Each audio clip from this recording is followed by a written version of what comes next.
And finally tonight, our Person of the Week. There was another name on the short list for the Nobel Peace Prize today. Malala, 16 years old, the youngest nominee. She was shot because she spoke up for the 31 million girls around the world who cannot get an education.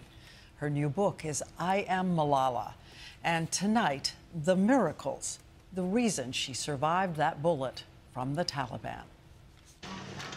Two men approach a Pakistani school bus like this one, men with beards and a gun, a Colt 45. One of them climbs on the bus and asks a question.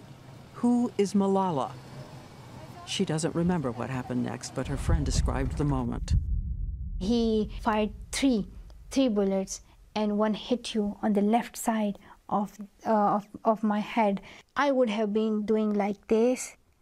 So I hide my face because there was gunpowder on my fingers.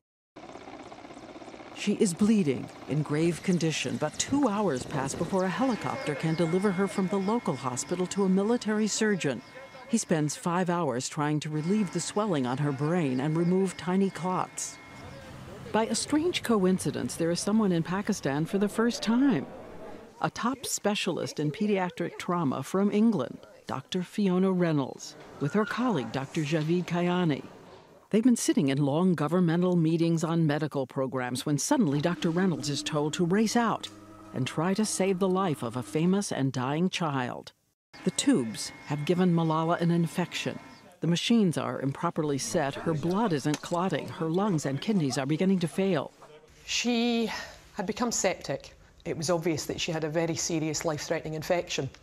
Dr. Reynolds makes a risky recommendation: to take the gravely ill girl on an 8-hour trip to a high-tech hospital in England. From another Muslim country comes a life-giving offer.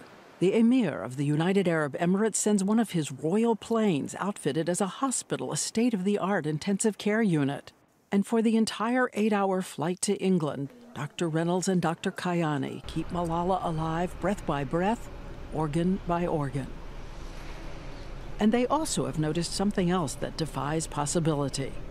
The bullet took a path that simply cannot be believed. The chances of being shot at point-blank range in the head and that happening, I don't know. But it is amazing, truly amazing. I don't know why she survived. Maybe his hand was shaky. He hit her there. So it goes under the skin, near the skull? A bullet traveling 1,000 feet per second slips under Malala's skin. But as it heads toward her brain, that bone turns out to be so strong and curved, it forces the bullet to ricochet away and instead smashes her eardrum, severs the nerve in her face, and hits her shoulder. The fact that she didn't die on the spot or very soon afterwards, and to my mind, is nothing short of miraculous. Miracle? If you believe in miracles, yes, absolutely. Maybe it's the backbone and here's the brain, and God saved me. But still, doctors have no idea if she'll ever walk or see or be able to speak again. They are amazed when moments after her eyes open, she uses a letterboard to spell out in English the words country and then father. Ahead of her, 3 months of punishing therapy and more surgery to reconnect the nerve in her face. Through it all, Dr. Reynolds notes of her young patient. I have never seen Malala cry, never.